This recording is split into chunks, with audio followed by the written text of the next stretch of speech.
Je bent zoveel dingen, maar je is net de begin 2 gelijken ze. Dat is er net. Ik zit nu op zo'n 156 voorwerpen dit jaar staan.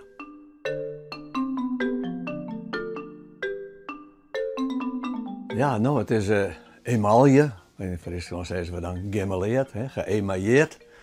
Dus ja, dit is eigenlijk al gemeleerd goed. En dat is er in zoveel kleuren maken in de tijd, doet die emaillefabrieken nog in werking zijn. En ik ga kiezen voor deze kleur, deze blauwe, kobaltblauwe, steelblauwe kleur. Want die spreekt mij het meeste aan. Dat is met elke sammeling zo. Er is een begin dat je ergens te aansprutsen wordt. En hier dit ammerke.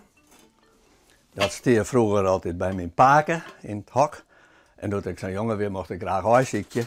En dan heb ik dit ammerke bij me. Ik wat watten in die en dan bij de Slettenloon Rijnhuisziekje, dat kon doen nog. En zo kwam ik het dan maar thuis.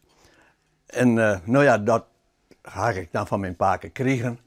En maar die eerst niet mooi. Totdat ik op een gegeven moment ergens in Blijen, dus bij een petroleumconnoisseur, en dan weer diezelfde kleur. Goh, wat aardig.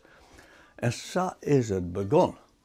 En nou ja, steeds maar in het begin jaren 70, toen ben ik echt maar het samelen begonnen.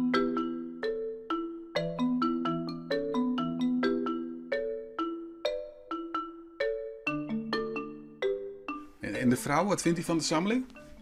Nou, ze vindt het wel mooi. En ze vindt het mooi dat ik er aardigheid aan heb. Maar ja, we gaan eerst wel in de keuken gaan, maar dat kon niet langer. Nee? Nee. Dus nee, dat wist ik niet. Want ik net verder had ik net door het hele huis of zo. Nee, helemaal niet. Wij rieden net gauw een mooie antiekzaak of een rommelmerk voorbij. Maar soms dan kon ik wel even alleen, want dan zei ze nou, ga maar ik ga wel jongen.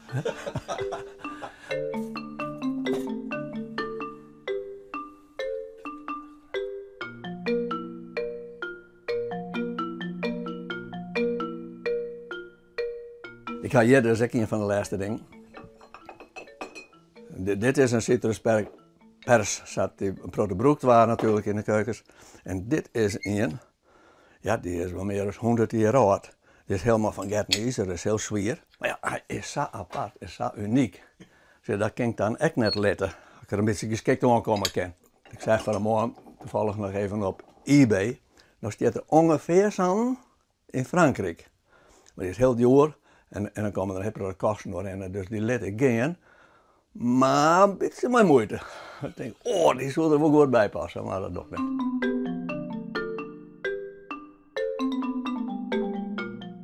Je houdt hier nou in huis, in een kamertje? Ja. Hoe lang past het je nog? Daar kan hij eigenlijk niet bij. Maar goed, misschien wel. Maar hoe serieus de toekomst voor deze spultjes? Nou. Ben de band er gek op? Of?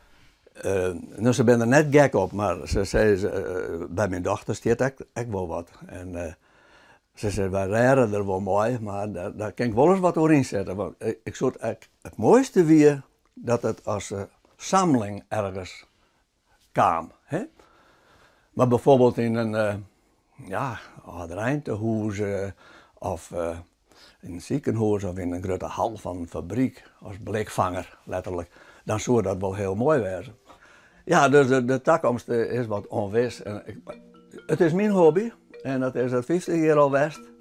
En ik ga er aardig toe nog altijd. En ja, wat daarna, dat mag we dan maar zien.